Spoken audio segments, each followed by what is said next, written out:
Hello. Good morning, everybody. Hey, thanks for joining everybody. It's Kevin with Karl and Deborah, and Karl Kapp, Dr. Karl Kapp, and Deborah Thomas with Silly Monkey, and I'm Kevin Thorn.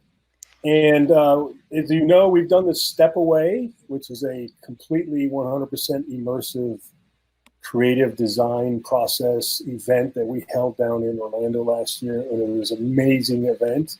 And we were so excited to do it again this year.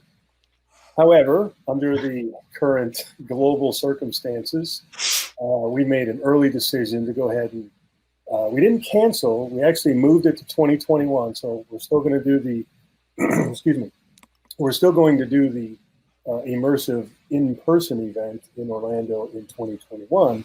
But this year, we're going to pivot and we're going to do completely online, virtual, about 6 sessions. We got some details and logistics we got to figure out. We're going to convert the entire Step Away, design thinking, game thinking, creative design, visual design, the whole process. You're going to build a game just like you would if you were to come down to Orlando. And we're going to kick that off in September this year. And again, the details will come soon. So that's the big news. And then let's let Karl and Deborah explain some of the details about what we're going to be doing at that virtual event. Karl, Deborah? Well, I'll jump in. I'd like to add that one of the cool things we're going to do is have part of our time will be spent in a 3D virtual world. And we have some fun activities and games and things. And, you know, we're going to be able to do chat through actual texting, but also through voice over IP.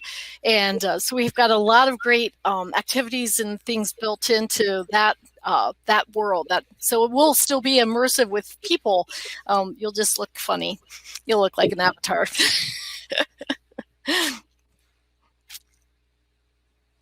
Yeah, I think one of the interesting things is we're going to take the concept of creativity and innovation, and we're going to add it to an online environment. So I think what's happening right now, a lot of people are scrambling to put things online and just put their content. I know in the academic space, colleges have really struggled to get all their faculty to teach online. And what we're able to do is take that content and that online experience, but take it up a level to the virtual 3D environment where we have games in that environment, just like we would in the physical environment. We have activities in that environment, just like we would in the physical environment. So not just from a perspective of learning creativity and the design process and the creative process, it will also give you a learn by example, because you will see a methodology of putting things online that's much different and much more robust than the typical 2D Zoom type of environment. So that's one of the things that has me really excited. Yeah, and I think one of the exciting things about converting this to an online is because a large part of what we do in our industry is online learning. So combining the technology now with the Step Away concepts that we did in sort of that analog environment, I just think elevates the whole event to the next level anyway. If we're going to level up, we're going to level up Step Away to where we still do the same concepts. We still, Karl takes us through the game design thinking from the fundamentals. We just kick off there. I get you into storytelling.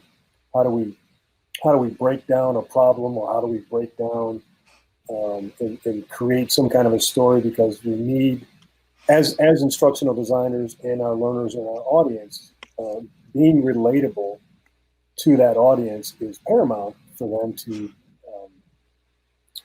what's the word I'm looking for, to get into long-term memory.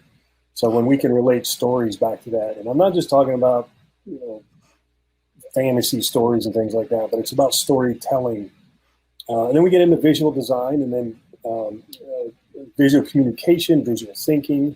What does it look like? How does it feel? What's the emotions? All those sorts of things around the visual design. Deborah takes us through the mechanics of actually building a game and putting it together.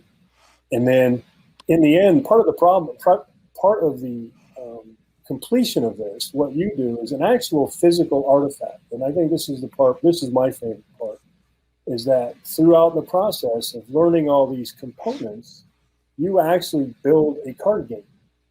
And then at the end of the event, that card game gets crafted and created and shipped to you as your physical artifact that you created from scratch through this process. A beautiful prototype. A beautiful prototype, right. A very working, and we came up, there was a couple really beautiful examples last year that I was flabbergasted. It was amazing. In, what was it, 4 days? In 4 days, from scratch, what learning problem are you trying to solve? That was minute 1 of the event. And by the last minute, we had 5 completely play-tested prototype card games ready to go. It just still blows my mind. Magic. Yes. Magic. Step away, magic. But it's something then that you could use and that you could actually implement back in your organization. And we've had some people doing that, which is kind of exciting as well.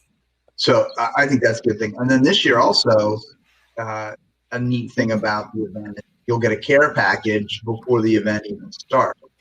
So we've got some real goodies in there that are going to be used in the environment. And if you think about, you go back to correspondence schools and how they work and kind of how those were enacted. And I'm excited about it because I years ago did a lot of work in Second Life and I always joke you can trace back the decline of Second Life to the day my book came out, Learning in 3D, just like that. But the ideas are still all valid and still useful, and so we're going to brush off those ideas, reintroduce people to those ideas, and in the context of design thinking, game thinking, creativity thinking, and this age of so it's really interesting. I had a colleague of mine was talking about the conceptual age, and he said the other day, I think we've skipped over the conceptual age and moved right to the age of adaptation. And so we're in real time adapting our event, which we were really excited about having it forward. And it was really successful last year. We had a great time. And we're going to move that event to an online environment. So I think that's going to be a really interesting model that hopefully others will adopt and be able to implement as they start to think about maybe we should do this online. And I remember years ago going to Second Life conferences and talking about how great Second Life was, but we were all like face to face, and we're like, well, this is so great. How come we're all together? Why aren't we all online? And so now we're taking the concept and putting it online. And there's things like the best practices in virtual world conference that's still held in Second Life. That's a model that can be used. And we're going to borrow from there, borrow from the learning and development industry, borrow from what 3 of us have done, both online and face-to-face, and put that into an environment that leads to real learning outcomes, but in a virtual environment. Right. Yeah. And we really, we met many times trying to talk this through and think about how we wanted to approach it. And because in our live event last year, we really, there was a lot of value in the face-to-face, and there was a lot of value in the camaraderie and the building things together. And we wanted to make sure we didn't lose that. So we've carved some of that into this new event, and we're really excited about how we're going to make that feeling still still exist. Yeah, right, Deborah. That immersive. I mean, one of the things, and a question in the chat is describe some of last year's attendee experiences. And if I could just sum it up in one, it's just this immersive environment. So one of the goals that we set out to do is, the name of the event, Step Away. It's getting away from all the distractions and the digital noise and disruptions, because the creative process, you need sort of that mental space to where you can really be able to brainstorm and get all those ideas dumped out. And sometimes that process takes 20 minutes. Sometimes it takes a couple days, just depending on what you're working on. And and everybody knows that you get into that flow zone, the theory of flow, and you get into that focus zone and you get disrupted. It takes a while to get your brain back up to where it was in order to stay in that. So at the event, the experience is once you get into that flow and that zone, you're there for 3 days. I mean, you're there. You're in it all the time. And I think because we made a conscious effort not to have PowerPoints and laptops and get rid of all the digital. And really, there was no agenda. It was just we had things that we wanted to accomplish to get through, those 3 days, 4 days. But if your head was like exploded, then take a break and go take a nap, or go into the theater and watch a movie, or go out on the patio and take a swim in the pool, or a couple of people would play the giant Scrabble game, or they would go upstairs and there's a Midway arcade and they would play, skee ball. And but it's just about the idea of being relaxed, comfortable. You're in a play environment. And then we did business. We got down to work and we were able to do it. But because you were so relaxed, I think the ideas just came a lot faster. Solutions were solved, I guess, in a quicker way. So just at an overall, this one of the things that Karl and Deborah and I have struggled with all this time is an elevator pitch. There's just no one way to explain the experience. Right? It's just hard to kind of sum it up in just a couple sentences. It's hard. It is. I'm sorry, Karl? No, we've had a lot of fun. We've got a couple questions that maybe we should tackle. So One is, are the dates changing? So one thing I want to say, what Kevin said is, while we don't have an agenda, we certainly have a goal. So you can move toward the goals at your own pace rather than being locked step through the goals. And we're going to do the same thing online. We're going to get up and we're going to have our coffee and have interfaces like this, and we're going to have cocktail hour so everybody can drink as much alcohol or as little alcohol or other mocktails as they want. And we're going to have the advantage of this event, I think, over some other events is the actual one-on-one opportunities. You're sitting over a breakfast with somebody and saying, hey, I had this problem with my game, or I'm struggling with this like adoption at work, things like that, or how do I get into the creative process? So I think all of that can come to play, and all of that will come to play in the environment that we're creating and the event that we're creating. But Kevin or Deborah, do you want to talk about the plan for the event in September? Sure. What is that? I'm over here. You do it. Oh, you do it. You do it. Pointing to you. This could be a new game. Right, you're on my right. So Go ahead, Kevin. Oh, go ahead. That's why I was pointing. I just posted a link. I updated the website, and I had to turn a few things off based on this year's plan. So we're still going to do 2 events. So we've got this year and next year. That's kind of what we're going to plan. So the website needs a little bit of tweaking in order to accommodate both events.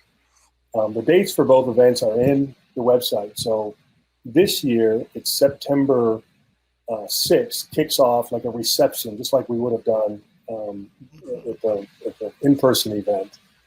That's just a live virtual, and that virtual event is going just to be set the expectations. What are we doing? Just cover the technology that we're going to be using, the platforms that we're going to be using, the 3D simulation world that we're going to be using. So that reception night is just kind of getting everybody like the introduction, just reset like you would do any reception. And then that week, Tuesday and Thursday, for the next 3 weeks. So each Tuesday and Thursday, we'll have 1 hour live where the 3 of us get on and everybody gets on who's attending. And we'll have a discussion and collaboration about that particular day's topic. And then between the sessions, you'll have things that self-paced, self-studies, assignments, and things like that to go and do, and then we'll come back, and then we'll just leapfrog that over 3 weeks, so Tuesday and Thursday over 3 weeks through September, about the 24th, 25th, I believe. And then we'll have a graduation ceremony, if you will, on a Friday night or a Friday afternoon or something, virtual, where what we did last in the in-person, that particular event was it was like a show and tell, wasn't it, Deborah? Where we everybody explained the cards that they built, played the game, and said, "Here's what we're doing," and then a reflection time. You know, what's the one big aha moment? What's the one big takeaway that you had while you were here that you didn't know before you got here? So that's kind of the plan. We talk about, we have to have an agenda for the virtual, obviously, so people can plan their dates and stuff. So check the website, the dates, pencil them in your calendars, and then registration, we haven't figured that out yet. We're real close on what that be. It's considerably less, obviously, because we're not in a big physical space. But pencil it on your calendars, and we'll have that up pretty soon, probably within a week. Yeah, and some of the details may change a little bit because we are still crafting some of this, and we want to make sure that everyone gets as much out of it this year as our attendees did last year. And we really felt like it was highly successful last year, and we don't want to lose any of that. So we might have to tweak a little bit of what we're thinking right now, but we're mad at work pulling that together. And also last year we did a little celebratory, we had a toast with champagne or sparkling juice and some cake. And this year we're going to have we'll be able to have a dance party in the Avatar dance hall. And I mean, your avatar will really be able to dance, and it's kind of fun. Don't worry, it won't be scary. Well, now you're thinking about how are we going to do a virtual cake? That'll be fun. Yeah, all right. I'm gonna have to send a piece. Could be in the goodie box. And this gift box or goodie or what gift bag that you will start with is really incredible what's going to be included in that. Way different than last year because we want to make sure you have all the things you need. We brought lots of game pieces and game boards and all these things that you could use and pick from to create your, because one thing you did was a game. You actually created a game on a game board, but the final project was a card game. So this year we still want you to have all of those things, so they're going to be in the gift bag. Right. Yeah, and part of the storytelling and kind of figuring out how your game is going to look, we use Lego in the concept of the Lego series play methodologies. So part of your care package is going to be some Lego. So you'll get Lego, you'll get game pieces, you'll get all the pieces and parts to build games. Some other information plus some other care things. That's our plan, because we still want it to be how do you create an immersive event in a totally virtual environment. So that's the challenge that we're going to try to solve. And I think we've got some really exciting things planned, and I'm really looking forward to it. Yeah, and that the Lego piece last year, I had never been through one of Kevin's Lego events, so I didn't quite understand. Oh, Karl moved over there. I know. How'd you do that? I'm gonna move.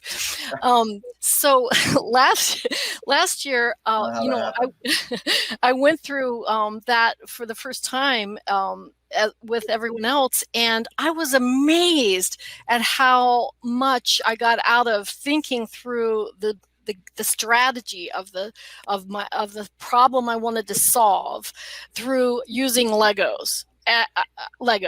And I'm a believer in now. So I wasn't that I wasn't a believer. I just hadn't done it. And now I see how incredibly valuable that is. That I just can't wait to do that again. No, and you hit it perfectly, Deborah, and thank you, because anytime that we just think about times when you're struggling to solve a problem, or you're coming up with an idea, that you have sort of this brain lock, and you step away from whatever you're doing and you go bake a cake, or you go gardening, or you go paint a picture, or you do something with your hands to where you sort of let go. The dishes. The dishes, right. And it's just something tactile to where you're doing some other task, but it frees up those endorphins in your brain to allow that creative process to keep going. And I think we've all experienced this before, where you have this, I got it. There's that idea I've been looking for, and it came from nowhere. It just happened, and you might have been mowing the lawn or something. You just don't know when that happens. Well, taking that, what we know that happens, and then we formulate that into a set of application techniques, and then we use Lego Brick as the tool in order to explore that creative process. And then as you experience, you just ask tough questions, and then you tell stories in a metaphorical way using the Lego Brick, and then these ideas, it just unlocks new creative knowledge. And I think that when we did that first morning, right after Karl's introduction, then we played a little card game, and then we did that Lego introduction. I'm not because I did it or I'm biased, but I'm thinking that activity really kick-started everybody's creative ideas as they went into the next couple of days. It was like a launch pad, if you will. Mm-hmm. Yep, it was a lovely way to start the creative process. Absolutely. It really was, yeah. And maybe we should talk about what Janet's remarks were. Oh, Janet's? I don't memorize them. I can go look them up real quick. But she was. Well, she said basically it kind of transformed her thinking about the design process. Yeah. Yeah, she was admittedly skeptical, not only just using Lego, but just the whole. She didn't know what to expect about Step Away in general, but she knew she needed to be there, and which I thought was very transparent of her it's that vulnerability. I don't know what I don't know, but I know I need to be there. Mm-hmm. Kind of way of thinking, and she was very skeptical, but she was very open-minded. Mm-hmm. And by the end of her experience, she was really excited about the card game that she had created, and then applied it and used it right away when she got back to her work. In fact, I think, didn't she say that event, yes, and now she leveraged her to a promotion? So she got a new job. New job, yeah. She got a new job because of it. Right.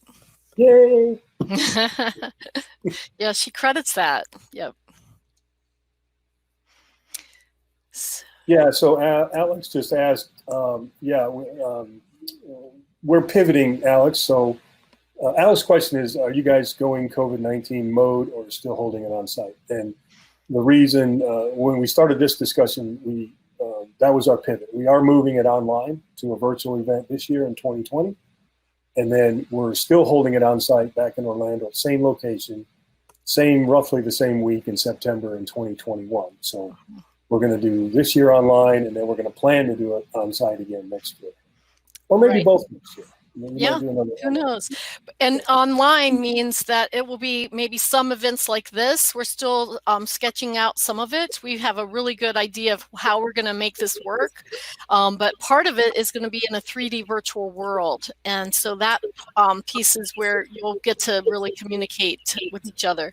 I'm getting feedback now. That's weird. Yeah, kind of like a lifestyle, sort of, only better. Blast from the past.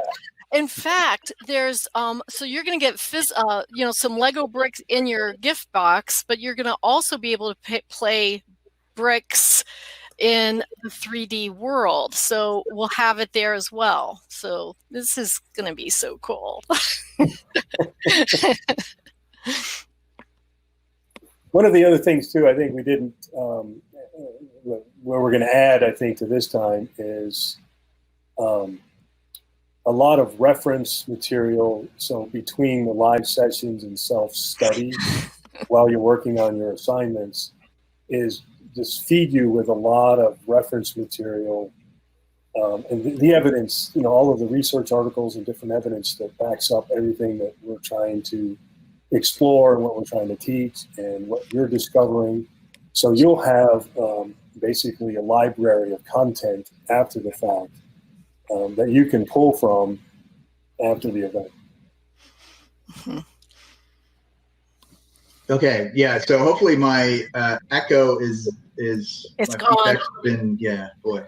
So yeah, the really interesting thing I think about the event is the thought process that we're going through to take it from a live on-site event. And I think having had the experience last year of being able to do the event on-site in an immersive environment will really allow us to do this event in a virtual immersive environment. So we can take the concept of building and we can do it in an immersive environment. We can take the concept of kind of coffee hour and put that into the immersive environment. We can take the idea of playing games. So in the house, every room is a different game, themed after a different game. Stratego and Clue and Operation.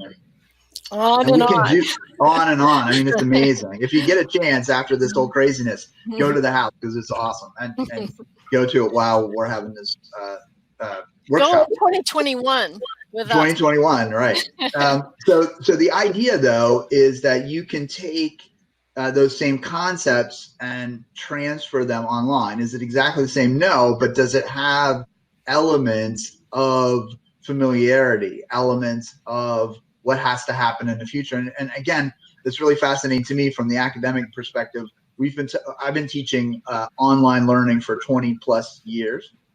I know it looks like longer, but for 20 plus years. And the effort to get faculty and trainers to adopt online learning in those 20 years has been monumental. And then boom, everyone's online. Right.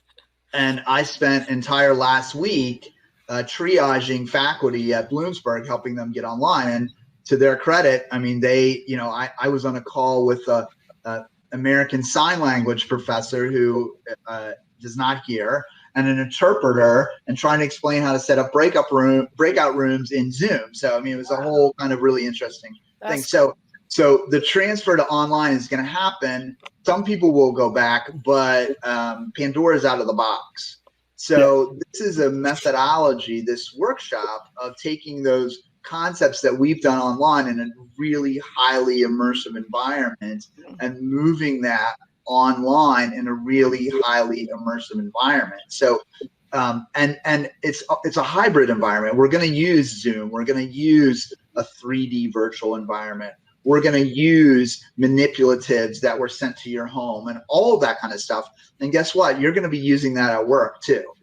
Yeah. You're going to be sending more stuff to people. You're going to be working in a 3D environment. You're going to be doing some Zoom. So it's going to be very much a model, we think, of what kind of the future is going to look like. Some conferences, are going to be all online from now on in the future. Some will be a hybrid, and some have already been a hybrid, but they've gotten kind of mixed results. This is kind of going to put it together. And the advantage is the thought process, the design thinking that goes into moving a conference from a physical location to an online location is really what we're modeling in the workshop itself. So that design thinking with the, sprinkling of game thinking in there, a sprinkling of Lego visual thinking in there. So what we're really doing is taking a lot of concepts related to design thinking, visual thinking, game thinking, thinking outside of the box, which is cliched, but all the ways that we channel our creativity to get the results that we need. That's what we're doing in this workshop. And that's why we're so excited about it. And I've been talking about it because we really think, and it's shown with Janice and others at the event, that it does change perspective. Yeah. It does change, somebody asked about transformative conference. this is a conference, because of the close quarters, because of the interaction with the people, it truly is transformative, because it's a deep dive, not a quick, my father-in-law always says, as long as you get one thing out of a conference, it's fine. Well, that's a lot of money for one thing out of the conference. Right. And maybe I can get that right. Yeah. And maybe I can get that on TEDx or whatever. So the idea of having a deep dive, you can get lots of things that really make a difference. So that's why we're so excited about it. Yeah, and just in the whole concept of modeling and stuff, like you were saying, we're going to use Zoom and the virtual platforms. We use a 3D platform, and again, we're still mapping out the agenda, if you will. But there will probably be opportunities to do collaborative brainstorming ideas, maybe like in Google Drive. We might be doing a whiteboard kind of exercise on the visual thinking assignments and things like that, and how to get you started. The care package with the Lego, still trying to figure out how to do that virtually. I mean, it's really, really about being in person and just that storytelling kind of way of doing things. So we'll have to figure out how to do that. But I really, I'm echoing Karl here. I think I'm just repeating what he said, but it's taking where we are in this shift, this paradigm shift of moving events online, or just pretty much moving a lot of meetings and virtual and teaching instruction, and then moving conference events or these types of immersive events. We're going to play around with, and I think we got a pretty good model mapped out already. For sure. Now we don't know what we don't know, obviously. So we're gonna put it together the best we can, and we're gonna sand down the corners and make sure all the square pegs fit in all the round holes. But I'm when we decided to pivot, I think I got more excited about this than I did just about the onsite. So I'm really looking forward to this, and hope everybody can join us. Now, we haven't figured out the registration price yet, but it will be considerably less than what the onsite registration is. We still got a few details we got to work out in terms of what our care package is going to look like. What are we offering? If there's any other platforms, that we have to plan to get set up and get ready to go. But we'll have that available probably within the week, probably by next week or two. We'll have it out and we'll be able to share that. It'll be up on the website. Yeah, so one of the other questions, Kevin, was why create this event in the first place? And Kevin, I think it was kind of your brainchild. So if you want to talk a little bit about where the idea came from and the fruition of it, and then where you think it's going to go in the future. So let's talk about, first of all, how was it even conceived? Yeah, where it came from. Yeah. The advertisement for the Great Escape Parkside Orlando area luxury rental vacation resort, it was a video that came through one of my feeds, and it's this giant 15,000 square foot house on 10-acre private land, gated community, little gated 10 acres. The entire house is themed after all the classic board games. Every bedroom, as Karl mentioned earlier, every bedroom is a board game. It's themed after it. I stayed in the Scrabble room. Karl, I think you stayed in the Clue room. Deborah was in was it the Vegas High Roller? Yeah, of course. But they're like Stratego, Risk, Monopoly, Twister. There was an Xbox room. So every Pac-Man. room. Yeah, the Pac-Man room. Every room was themed after a game board. And then on the second floor, there was this big Midway arcade. On the main floor, there's a giant chess set in the middle of the living room. The dining room table was a board game. It lifted up, and there were the classic chess and backgammon, I think, Parcheesi. Or no, it was Chinese checkers.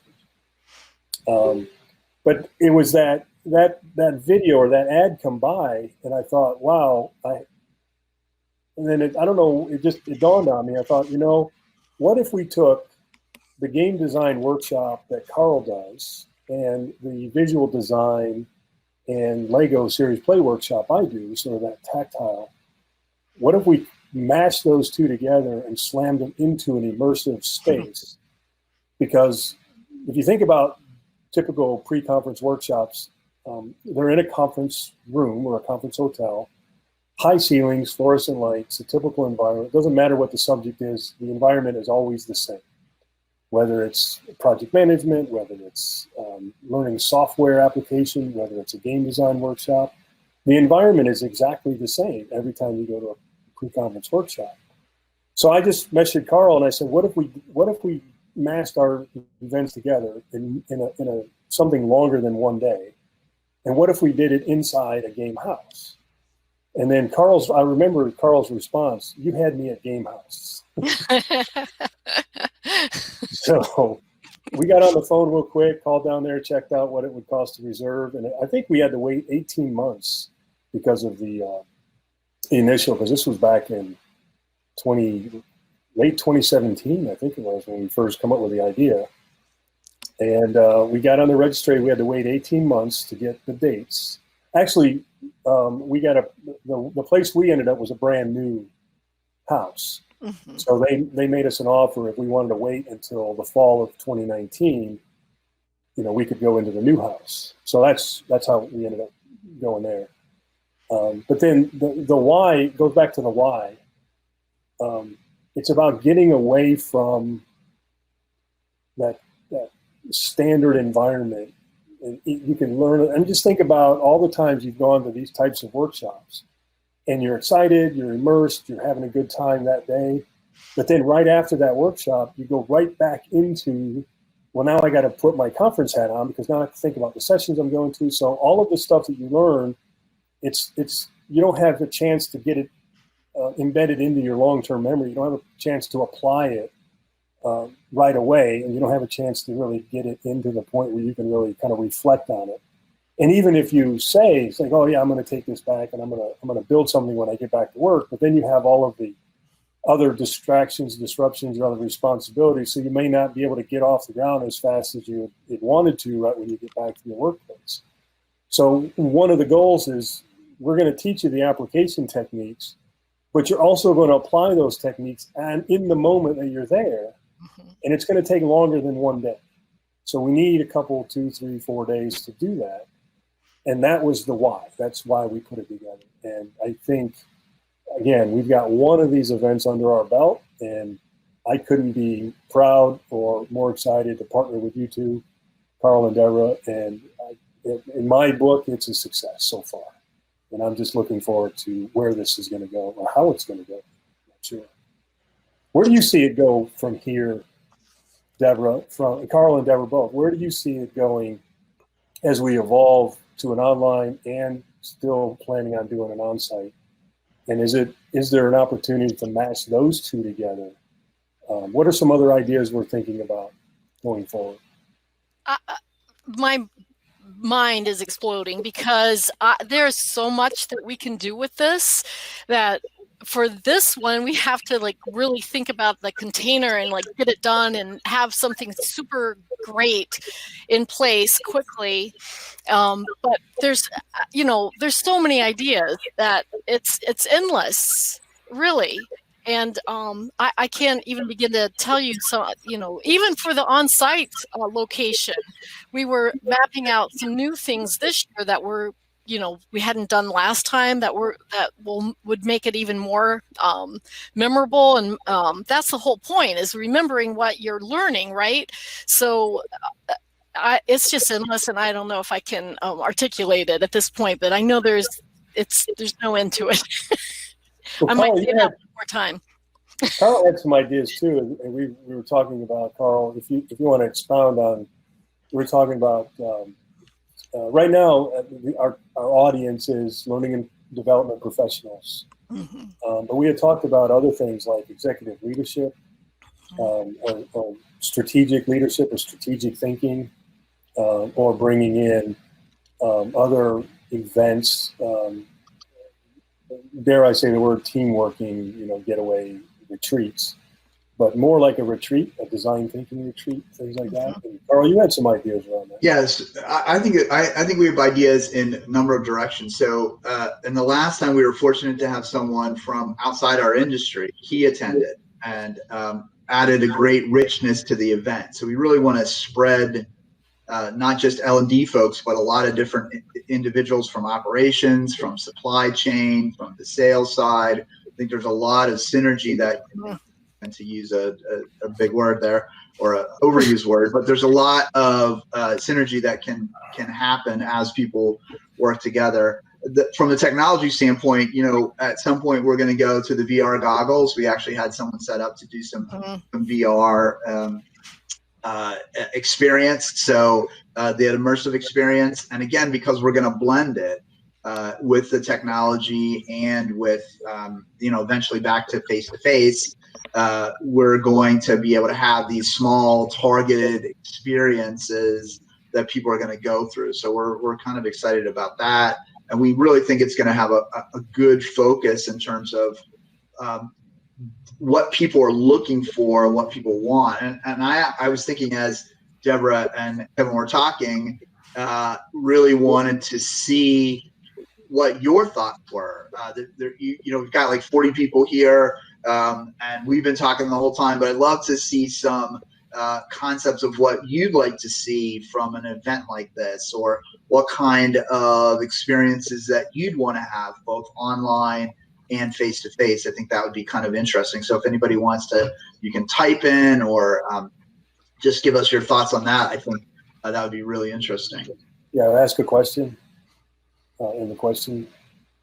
What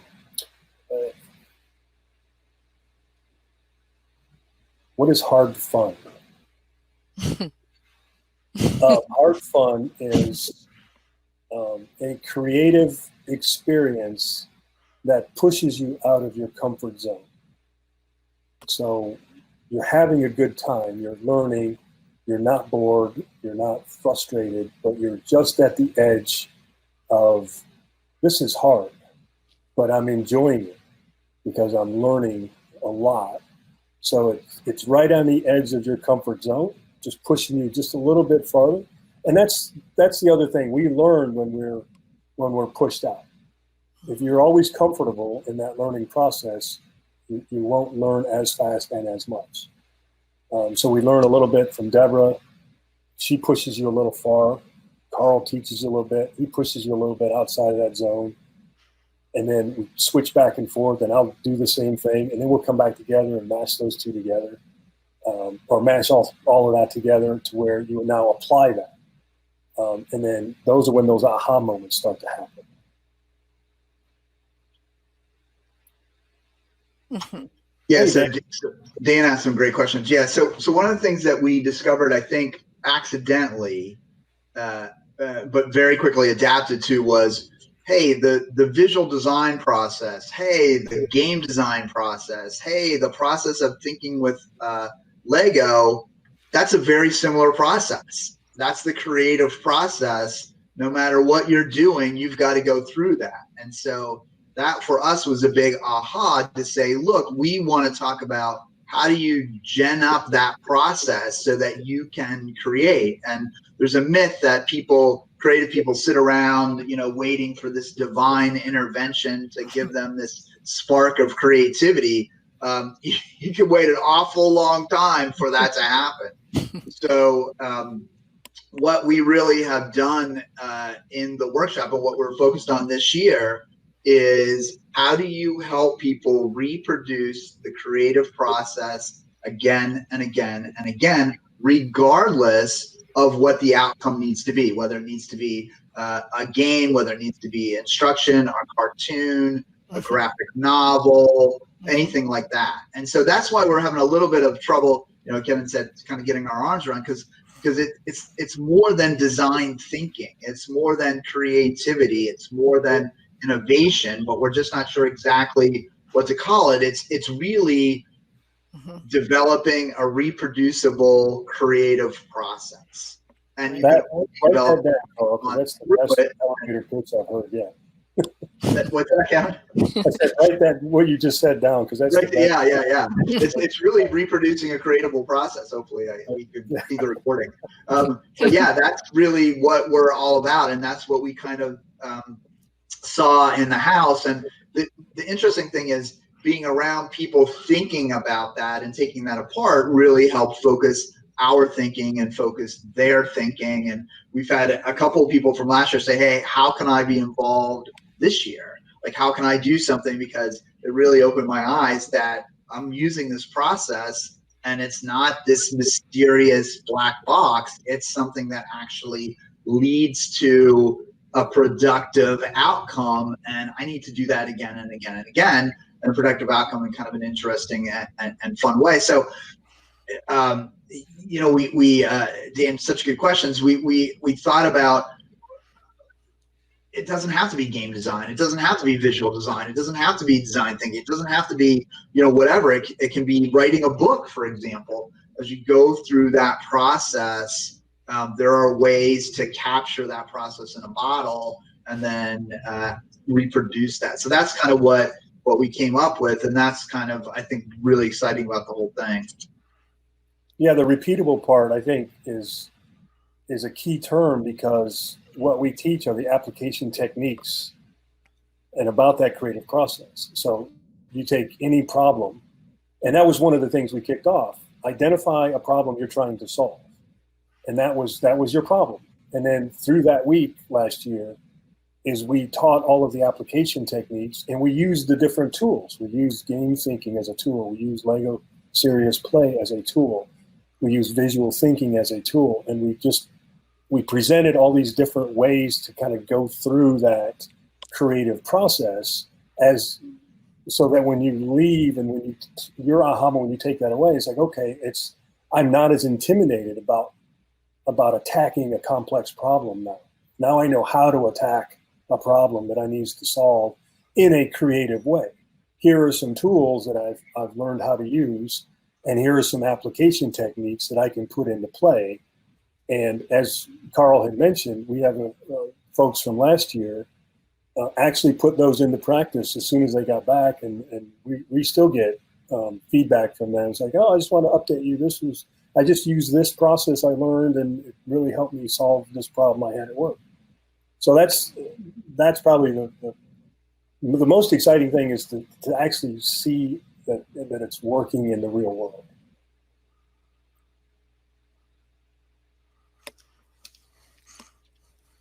Did we miss another question?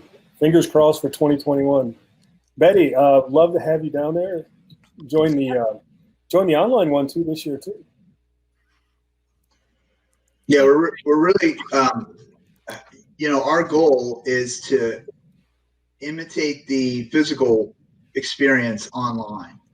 And I think using a lot of the same techniques that we discovered and experienced last year, we can do that, a pretty good proximity on the online environment. And I remember, going back, I see Alex talked about Second Life and dating him. And I remember, the first time I went in Second Life. And me too. It was crazy because it was totally done wrong. I went into a virtual classroom, sat in a virtual seat, and watched virtual PowerPoint. And I was so sad that such a waste of that kind of environment. So, fast forward years later, and we have environments where we can do things that are not sitting in a virtual classroom and virtual PowerPoint, watching virtual slides. So we're really an avatar with wings and horns. Right, exactly. We've tasked ourselves with pushing that to the next level, but not relying. But some things are good in that environment, some things aren't good in that environment. So, for example, one of the activities is to create with the Lego, to create a visualization of some concept or problem you're trying to solve.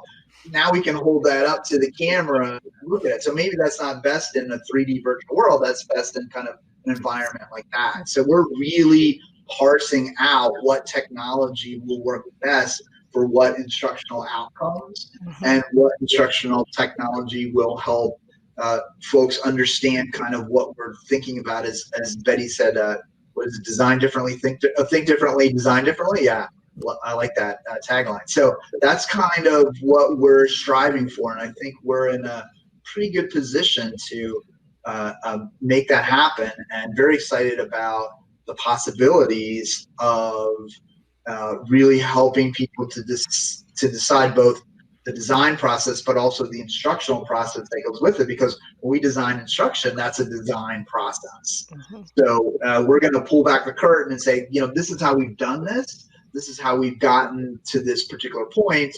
And we're going to both teach that and share that so that others can do the same thing that we're attempting and learn from our mistakes and not make the same mistakes. I remember my first time going into Second Life, and it scared me when an avatar started walking up to me. I started walking, and then one started walking over to me. I actually threw my mouse down and ran out of the room. So ridiculous. It creeped me out, though. But I was really excited to learn how to fly. Yeah. No, I love it. Yeah, I developed in, what was the other one besides Second Life? There was this other private world that I did some development for the Department of Transportation. For that, Proton Media had one. Protosphere was one. There was a couple. Mm-hmm. The one in Second Life that going back to what you were saying, Karl, what most of Second Life was. Circuit City had a land that, if you remember those, I'm dating myself. Circuit City used to be Best Buy's competition, just another big tech, retail store. And they had a land, but they were teaching you the components of a DSLR camera, and it was a giant. Think of a giant camera sitting out in a yard, and your avatar. You would walk into the back of the camera, and as you walked into the camera, you walked through the camera into the lens, inside the camera, and out through the lens and up. So it was kind of like a theme park of all these different cameras that you can walk through. And then while you were walking through them, it was pointing out the different components of the internals of a camera. Mm-hmm. So that immersive 3D world, that 3D environment, is where I think was effective then. Now, of course, with Deborah's, the 3D world that you've got building is so much like that. It's technology is gone. Yeah. Actually, and the guys that built this world, and I've been using it for, I don't know, eight, what year is it right now? I've been using this for a long time at this point. And they have some things like that they've developed for clients where, big machines that you can walk into and open doors and drawers and do things that you need to learn how to operate that, familiarize yourself with it. Mm-hmm, and operate it so that it's, will be, learning opportunities. Yeah. Well, Deborah has shared, and we've kind of tinkered around with this space that we're going to be using for Step Away 2020 this year. And let me just say, for everybody listening right now, that in itself is going to be worth the experience. Mm-hmm. We have so many cool things planned just in that virtual 3D world, among all the other plethora of things that you're going to get out of this. Mm-hmm. Yeah, we'll have a lot of information, like you mentioned earlier, resources and so forth, embedded in the world that people will be able to use their kind of independent study time to go find. So you'll be in the world with us sometimes, and then on your own sometimes. Yeah. Or you could plan it to go in with another, person from another attendee, and go in together. So we should maybe we should think about having a retro nostalgic virtual classroom with a virtual screen with virtual PowerPoint. Well, we can do that. Go back in time. Hey guys, I'm going to jump in here because so we're going to be wrapping things up, and I have to take this opportunity to ask you guys a couple questions, because as far as this broadcast is concerned, it's where, it's not every day that we get, Karl, Deb, and Kevin in a TLD cast to, all in the same room to get some advice from or to ask some questions. So anybody in chat, if you have any other questions, we have a little bit of time left, but I wanted to ask this, so you're talking about creativity. And right now, the more immediate things that are surrounding everybody, just with the way that, that the world is sort of the direction it's moving. How are you guys staying creative in these times? How are you using games to help you through this time? Is there anything more immediate that you can kind of offer the audience? I'm just curious. I would say the one thing that I've always done is when you get into a creative block, step away from technology, turn it all off, because that's where you get distracted and you can't get into that flow. And I would just suggest go do something that you're comfortable doing, working with your hands, whether that's like Luis, if it's playing music, if it's in the kitchen, cooking or doing dishes, or in the backyard gardening or doing some landscaping. Just get away from technology and just kind of think through your problem. And it works for me, and I can almost guarantee that some of those little ideas will start to pop if you step away from all the noise. I think one of the things. Oh, sorry. Go ahead, Deborah. Well, I was going to say I do some of that, but I also do use technology to get some creative ideas and to go. The trouble now with that idea is, so much kind of bad news popping up right in your face a little too often. But I do like to kind of go down a rabbit hole in Google or wherever and find information that really sparks. You're like, what? I got to the end of the internet and found everything, the treasure chest. That's funny. So what I like to do, and what I've been telling my fellow faculty, is two things. One is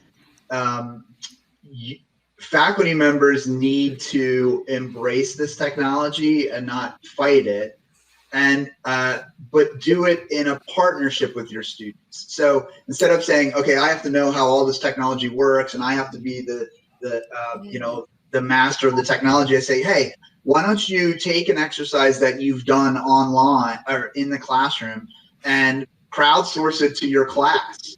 Let's figure out how to put this thing online. Let's figure out how to do it. I don't know everything and you don't know everything, so let's figure this out together. And so helped a number of faculty do that. I've also had a number of faculty who I've said, look, just do simple things like put up a simple question and ask people to come up with answers, but don't type them in yet. And then when I say go, I want everybody to put them in the chat. And of course, it's going to be this crazy chat experience, but that's kind of part of the energy that builds some energy. And then I say, okay, now let's just when one goes by that's not yours, pick it out, and then that's what I want you to talk about when the kind of event's over. So just kind of doing things like that, using the technology that's able to do that. I use a lot of audience response technology, so that works really well for the folks there. In terms of creativity, I do a lot of Lego, as you can kind of see in the back there. And then I also am still working on projects. So I think it becomes really easy to get depressed and kind of down about what's happening and that kind of stuff. But you can also look at it as what a great time to work uninterruptedly, without interruptions, on projects. And so I've been trying to move a couple projects that I've had on the back burner, kind of on the forward burner, and kind of work through them. Some days, I'm all gung ho, and some days I'm like, this isn't really working out for me. Let me watch the news conference because I need to be really depressed. That kind of stuff. So I think there's ways that we can tap into that. I think that's a great question, Luis. Thank you. Sure. And I have to say, knowing that you guys are gonna be producing this, just, even myself as an event producer, for lack of a better word, this could potentially be a really sort of game-changing type of event, especially if you're bringing it online. because of your backgrounds, because of your insight into everything. It's definitely going to be worth registering for and attending. I think that we'll do our best to try to get the word out, and something that people need. We think so. The shift is really, really significant. I'm glad you guys are just continuing on with the event and are going to try to just produce this and help people with the challenges that they're having. Well, thanks, Luis, because I'll be the first one to say that when all this started, we got a little nervous, and we have weekly, the three of us, we have a weekly standing sort of planning strategy meeting that we get on. And just last week or the week before, I remember, what are the pros and cons of canceling this year? And we were on the edge of canceling. So I'm glad we didn't, and I'm glad we pivoted this way. So I'm actually, I think, I'm re-energized, if you will. But we were also on the edge of already looking at adding the 3D virtual world for like future maybe levels of this training. So we already had some things kind of in the pipeline for design and development as well. And I think that's why we were able to pivot so quickly too. Right. Luis, I have a question for you, sir. Sure. When we talk about the creative process, and knowing that you're a musician and a songwriter and a singer, what process do you go through when you're trying to work out a melody or you're working out lyrics? And when you get, what's your process? What do you go through? Oh man, I wish I could just show you right now. It really ends up, just coming to me. And I know this is kind of like, it's sort of weird to be asked that question because it's not like L&D related, but really it ends up, there are the sounds, the chords, the notes, they end up, it's like a path for me. It's like stepping on stones. Like I hear a chord and I'm like, oh, what's the next chord? And I find it, and then it sort of appears. And I've always, ever since I was a little kid, when my mom played the piano, my sisters all played. My parents didn't want me to play. They didn't want me to be a musician. But there was a piano there anyway. And every time I would hit a note, I always knew there was one after. And I would find it. And I'd say, no, it's not that one. It's that one. Yeah, here it is. And then what's the one after that? It's that one. And I would find melodies. And I'd say, okay, here are my notes. And so when I started writing songs, which, it took me, I didn't start writing songs until after my first big breakup, of course, because that's when you become a real songwriter. That was it. It's like, I was trying to sort through my stuff, and it's like, okay, here is what I'm feeling. And I think, that's just really how I find my how I create is just that. And I can pick up the guitar right now and I will do the same thing. I will follow the notes, and then the lyrics I apply afterwards, which it's just it makes me think of this. And so then I start writing the lyrics and start fitting them in. That's interesting, because when you're talking about the analogy of stepping on stones, and there's what's the next stone in terms of what's the next chord. That kind of resonates with me because I've been drawing since I've been a little kid, and I'll draw a line. It's like, oh, what's the next line? There, do that one. There, that's the next line, and then so I just break down the drawing and what's the line I'm going. And I would probably say that anybody that goes through that, maybe it's a cook who creates a new recipe. There's an ingredient. What's the next ingredient? And the science behind how ingredients interact with each other. Oh, I love it. But that's very cool. Thanks for sharing that. I loved it. No. Follow the note. That's great. I love that. that. I think it's like game design, right? So what's the next thing the learner does or the player does, or what's the next, and it's informed by a body of knowledge, but it's there, but it's not, right? I mean, you write one note and you didn't know the other note was there until you wrote the first note. And then you're like, that's the second note. And I mean, that's the way I feel. And game design is kind of like that. Like, when I put in this game mechanic, now that makes this work. Okay, now what's the next thing the player needs to do? Or when I'm writing a book, same kind of thing. Like, people always ask me, how do you write a book? I say one word at a time. right? You write the first Right. word, then you write the second word, then you write the third word, and you're not sure what word's going to come next. So that's fascinating, Luis. Thank you. Yeah, no, and that's so insightful. Just even just observing those parallels. I'm going to be thinking about that all day. Okay, guys, I've got to wrap it up because we've been an hour. Went over. So much. I will do everything I can. Just let me know what TLDC can do to help you guys with Step Away, and I'm sure it's going to be really, really exciting. We'll help promote the heck out of it, and you guys stay healthy and safe, and you know, if you want to come on again, we'll be happy to host you guys. Okay. Thank you. All right, Thank you great, so yeah. much. Thank you. Thank you. Bye, everybody. Thanks. Bye. Everybody. Thank you. Bye.